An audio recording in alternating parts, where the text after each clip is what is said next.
This isn't the image of modern living we're used to seeing. On Great Barrier Island, just off the New Zealand mainland, a remote community lives entirely off the grid. These homes are not connected to mains or utilities. Out here, it's all about self-sufficiency. You can go for walks and it will be charging your phone while you walk. I love that. That's fantastic. At the island's only sports club, I've arrived in time for what's becoming a pretty popular event here. So about twice a year, this island runs an off-grid festival for a whole week, and pretty much the entire community gets involved. It's a chance for locals to share tips, and for the uninitiated like me to kind of learn all the different off-grid scenarios that exist on the island. Everyone who lives here has found creative ways to grow their food, source water, power their homes and their cars. Evie's up picking up? Yeah, I have an EV for the last 4 years. And sometimes she's bring it to the pub and charge it there. That was my only reason for being at the pub. And recently, this is attracting new arrivals. And what about you guys? Where are you from? I'm from Germany. I'm from the UK. We sailed from Auckland to Great Barrier. Title just said like experience sustainable living on an off-grid island. I was like, what? That's so cool. For years, this off-grid community has sat at around 900 people. But since the pandemic hit, the local council estimates it's jumped by around 30%. Did you make this bread? Made this artisan sourdough, started 2 days ago. Is this something you've just recently got into? Yep, COVID-19. So we went into lockdown here in New Zealand and we'd heard about this place, and so we thought we'd come out here to check it out. And then 1 year on, we're still here. So are you planning on staying long term here? We are. We're trying to find some land to buy, actually. It's kind of a good place to be right now in the current context of the world. In the last year, Great Barrier Island's medical centre has registered around 150 new permanent settlers. But there's been an even bigger upsurge in holidaymakers.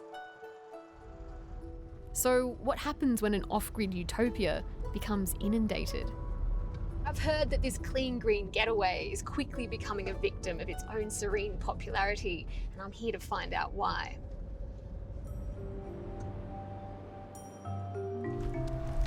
To get a sense of what off-grid living looks like out here, the next day I joined a property tour as part of the festival. So why are you on this tour today? just totally to be nosy. What are you hoping to get out of it?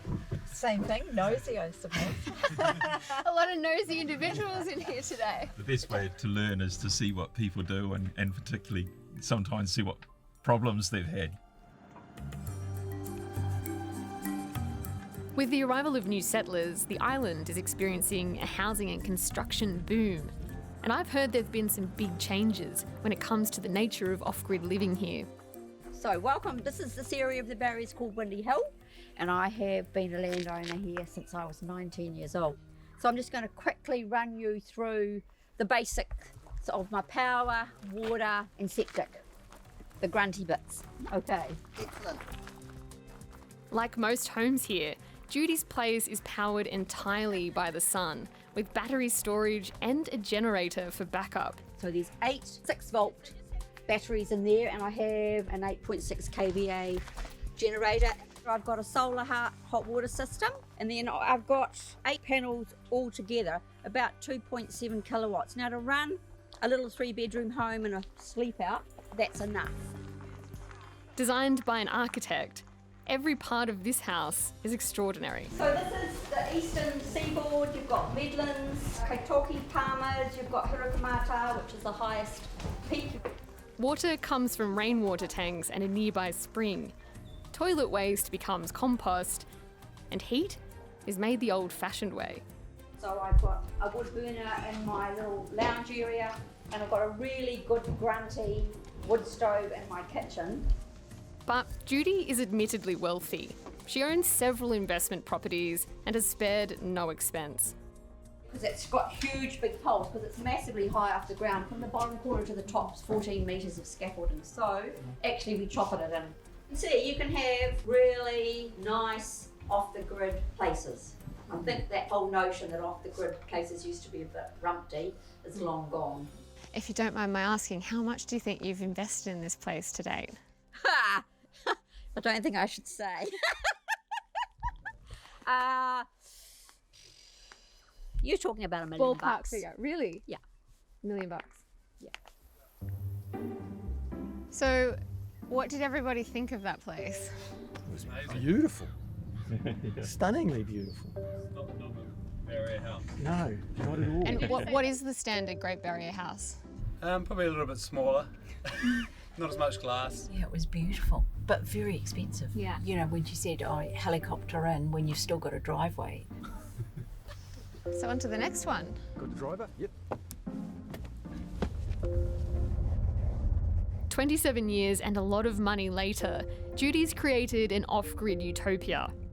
And it's this luxury new form of off-grid living that's attracting wealthy holidaymakers. It's extremely stylish for off-grid living. I hate the word minimal, but it kind of is. People get they think somehow that they can do this, but I think that it would cost you plenty. Do you think this place is representative of most houses on the island in Great Barrier? Probably not. A lot of people really hate it, which is kind of curious, but I don't really care. Yeah. This is a pretty sophisticated form of off-grid living. It makes it look glamorous, green and easy, but I have to wonder how attainable this really is for the residents who actually live here full time.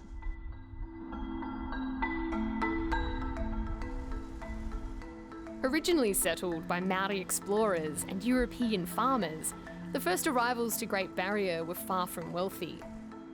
Even today, the island remains the poorest area in the Auckland region. The average income of those who live here full-time is only around $20,000. For these long-term locals, off-grid living looks very different. Pretty much the new Millionaire Beach. The house here has been going for like 3 years. This one's been being built, and it's only halfway there. What do you think of these properties? Oh look, personally I'd rather see it be a farm, but they're big developments for people that essentially probably won't be spending a lot of time here. Yeah, cool. Patrick O'Shea belongs to one of the Barrier's heritage farming families. They've been here for generations. This is the farm up here. This is your farm? Yeah, yep. So this is the top of the Arwana Valley. All this around us is left and right. That's it. Lots of land, lots of grass. High water table, and it's still fairly warm, so we're doing well.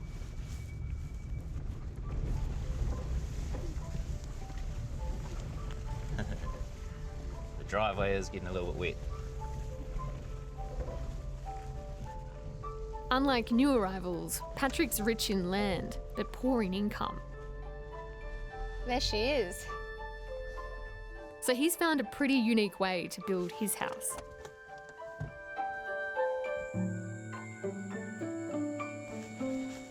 Is this your place over here? Yeah, this is my little setup over here. Looks great!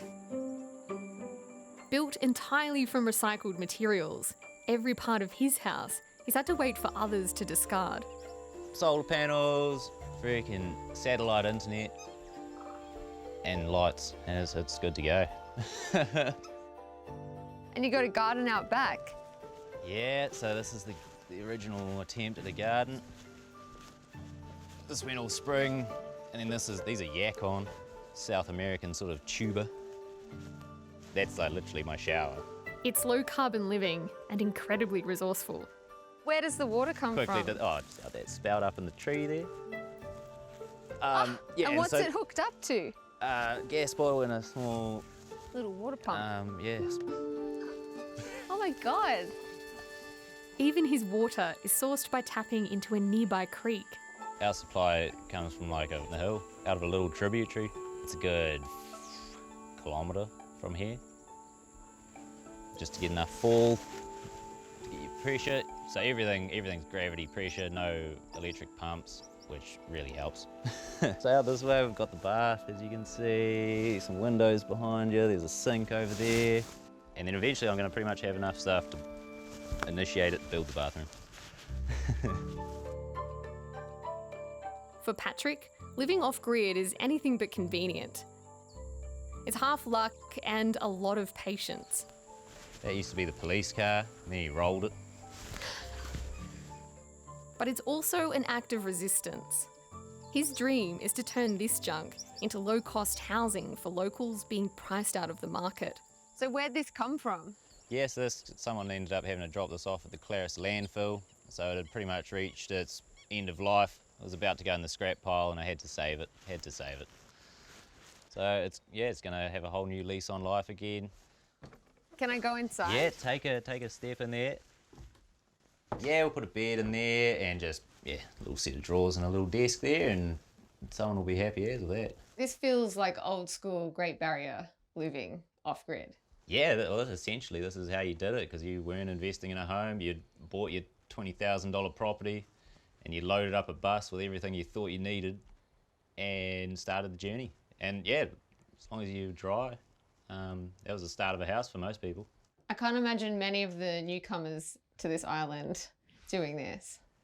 Yeah, and that is the reality, and somewhat the sad thing where you're losing a bit of the identity of the island. Like, that was how people were living. They were living out of necessity and lifestyle, whereas now it's more convenience. Carrying the torch, Patrick. I love it. Yeah. Does it feel like that? Yeah, personally I feel like I do have to stand up for the old ways, you know, keep a bit of reality in there, and yeah, don't succumb to the modern views too quickly, for sure. Yeah, let's have a look. Like many long-term residents, reusing and recycling is all Patrick knows. But this isn't the case for many newcomers, and it's having some big impacts for the island's green status.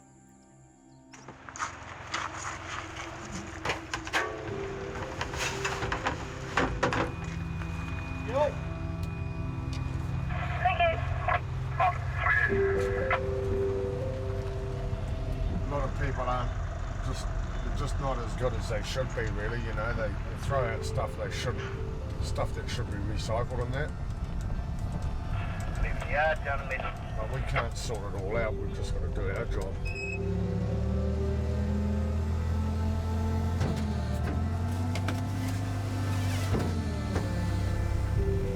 Yep.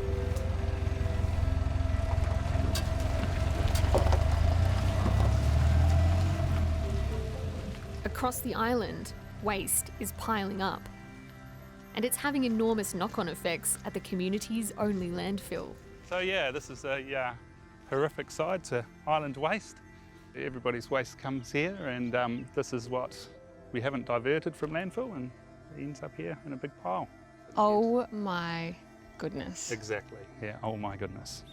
What do you think when you look at this? You just think we're a wasteful society. That's what you think. Brett O'Reilly recently took over management of the tip and says it's now the biggest issue the island faces. So this is the only landfill site on the island, Correct. Right? Yeah. And it's almost full. It's almost full. Scary. Tell me about that, because that's a big problem. It is a big problem. So yeah, the plan at this stage is for everything to be shipped off island and to go to town. So exactly how that happens is still getting worked on.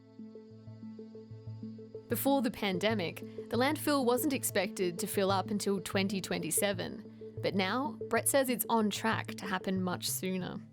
My feeling is that there's a decrease sort of per population, but there's an increase with more people coming to the island, and a different type of person. So as you get sort of a person that's used to living in the city, or where they don't see the waste, or they don't live so frugally, whereas they create more waste than the people that have been here for a long time and used to making the most of everything they have. So yeah, it certainly changes the dynamic and the type of waste we get. Shipping waste off the island could impact the barrier's green off-grid status, threatening the very idea that made it attractive to those moving here in the first place. Locals are now desperate to divert waste. Here comes someone. And the jewel in the crown of their plan is this place. Where are we, Layla? What's this place? This is Anamata. It is our reuse recycle store. We get donations and we also are allowed to take stuff out of landfill, and we have to just show how much diversion we keep from landfill. And it's all about trying to get that into people's minds now so that further down the track it's not such a big scary thing when the dump does close. Being off-grid and cut off from the mainland inflates the cost of everyday goods and supplies on the island. So on the barrier, this is basically Bunnings. We've constantly got people in here at the moment, and I feel like we're like the warehouse of Barrier or something, you know, because they don't have shops and stuff. So people will come here first as first port of call to kind of buy what they need? Absolutely. Before they order it from town or before they go to one of the shops over here, they'll come here first. So this is the kids' room. This is sort of the man's room. We call it the renovation station. Someone's in there now? Yeah. What you looking for? Yeah, don't know. It's a place where you don't come with preconceptions. You may find it. You want some money, honey? Is that for shoes? Perfect. Thank you, Margaret. Did you pick those shoes up? From there.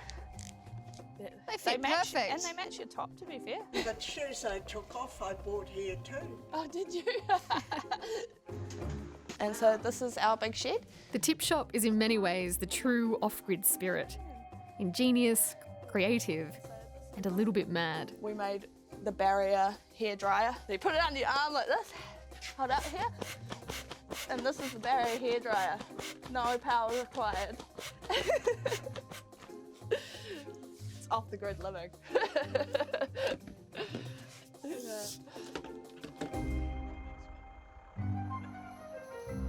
Out the back, I'm not surprised to find the person behind many of the tip's inventions is Patrick. Hello, Patrick. Mr. O'Shea. Employed as the resident repairman, he can fix pretty much anything. They're parts mowers, essentially.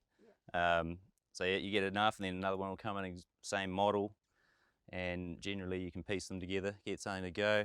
Same with the bikes. There is an amazing amount of bikes that come through. I've tried to look at like the positive side of you know, a different demographic of people living here, not essentially poor and having to rely on their own self-sufficiency. The trickle-down effect is that we end up with a lot of good stuff here.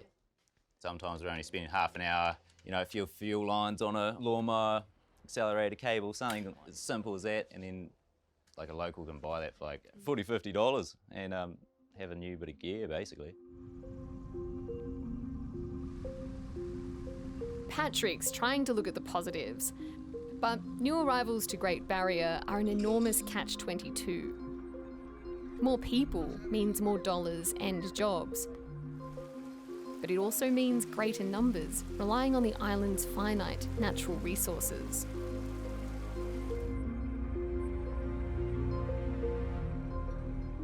For us as Māori, we're very concerned about our environment.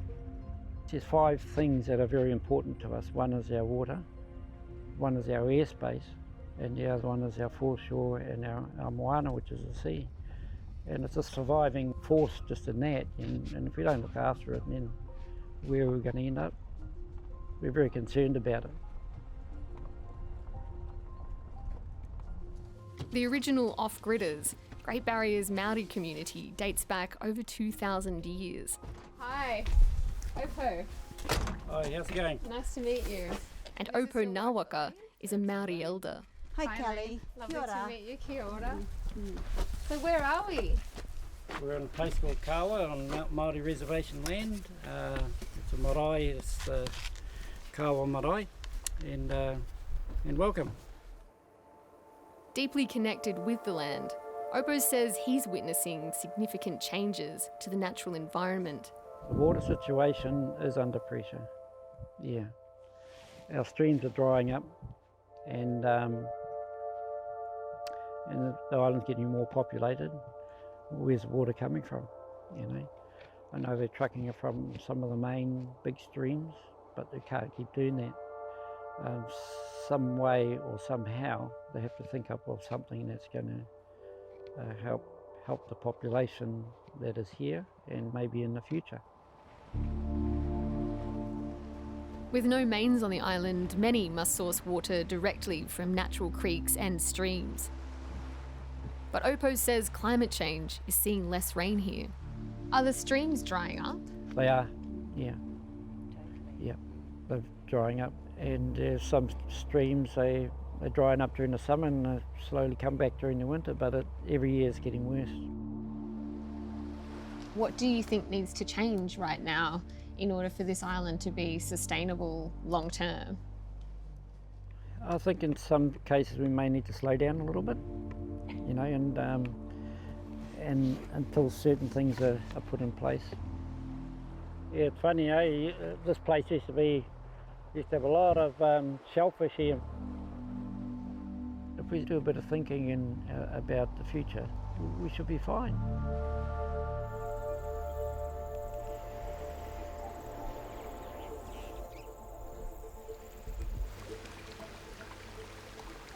It's not difficult to see the problem Opo is talking about.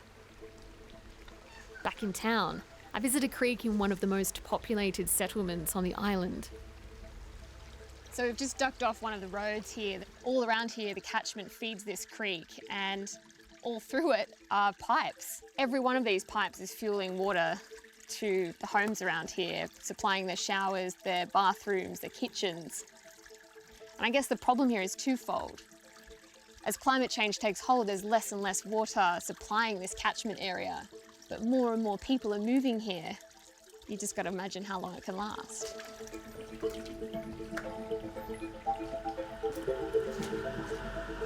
I mean, look at this. This is absolutely crazy. There are pipes just running in every single direction, and some are even in the trees, and they just go all the way down.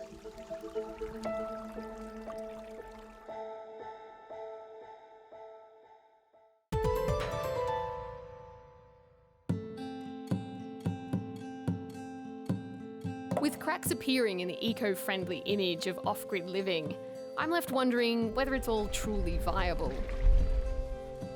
I've been told there's only one person on the island who can give it to me straight. So I'm down here at Fitzroy Wharf, and I've arranged to meet somebody who's lived here since the 1950s. He lives on one of the most remote parts of this island, and apparently he's a little bit of a character, so I'm not entirely sure what to expect.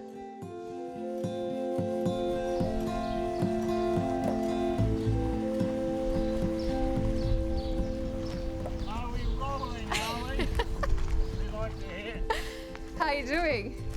Khaleesi, is it? Callista, So nice to meet you, Sven. Khaleesi anyway. How are you? I'm good, I'm very good. I was expecting a bigger boat. No, we're all poor here. Sven Stellan has lived off-grid for 64 years. Yeah. And the only way to reach his place is by boat.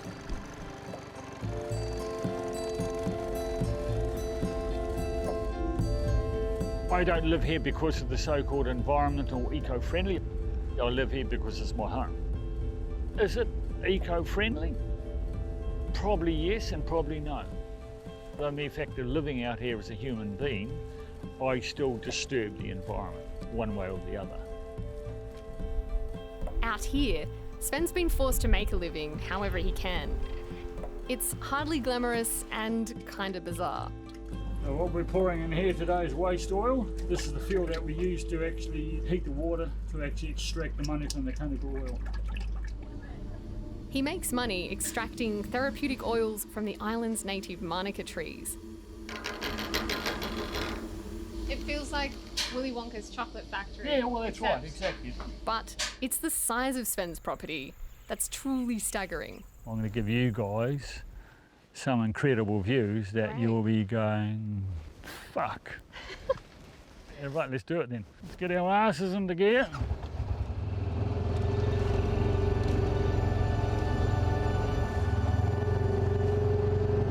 A long, skinny peninsula reaching out to the horizon. It's almost 2,000 acres that's completely off-grid and all his own.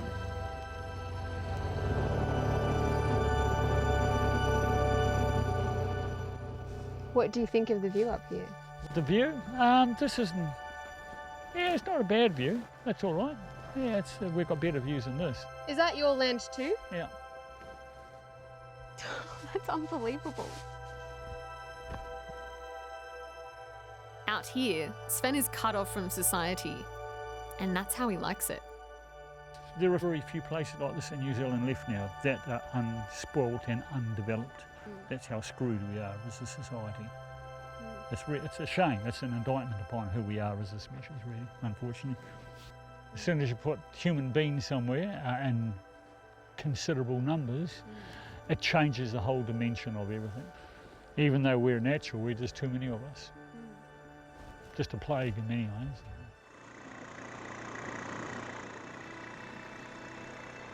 Even though Sven's tried to get away from civilization, he hasn't escaped its problems. Before I leave, he shows me his greatest dilemma. Here you go. So there's the problem. That says it all. Humanity. But you're out here living as off-grid as you could. Yeah. And we still and have you shit. still have this. Yeah, exactly. Exactly. So there's no such thing as a carbon neutral footprint of humanity. That's just a ruse and a marketing ploy and total bullshit. If you want to get away from that, you want to be truly, like I said, organic, effectively go and hang yourself from the fucking tree, or go and live in a cave. And people may think I'm some sort of arsehole, but all I say to the people, my shit is your shit, and that's exactly what you're producing. The only difference is the council's getting rid of it for you. What's the solution? We don't have a solution. That's the problem with humanity. We make shit.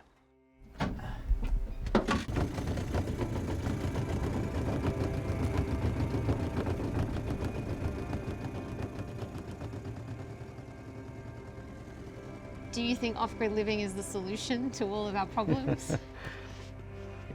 No, that's not a solution. That's escaping. That's escaping the problem. We have to start thinking in the future rather than tomorrow or the next day. After my time on the barrier, it's clear the off-grid life is far from perfect. New arrivals will continue to pose a major dilemma for this unique paradise. So we're going to see more and more people coming over. So how do we manage that? One thing, you can't expect someone to come in and live sustainably if we don't live sustainably and we're not setting the template for them. So we have to inoculate them and ferment that in them. To survive its newfound popularity, this tiny island will have to tackle some of the biggest questions of our time. But we need to think of a whole community when we think of sustainability and how we can collaborate more and work together, because that's really the only way we can solve a lot of these bigger problems.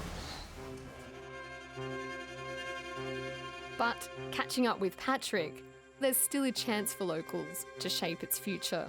This is my one bit of billboard paraphernalia from when I joined local council. Little hand-painted sign here, and no one had ever done a sign. So I decided, why not? I painted this with like 3 colours and then hung it on my friend's front fence. And it worked, got us in. Did you get elected? Yeah, so I'm an elected member now of the local authority. Yeah, that was local board, 2019, so we're getting through the 3-year term now. With Patrick's help, the island's future looks resilient, sustainable, and hopefully green. You got to lead by example and literally do it yourself. Like, you can talk about these things as much as you want, but if you're not leading by example, it's hard for people to follow you. So you could be the future leader of this island one day. Oh, look at, yeah, well, you could do. One project at a time, Patrick. Yeah.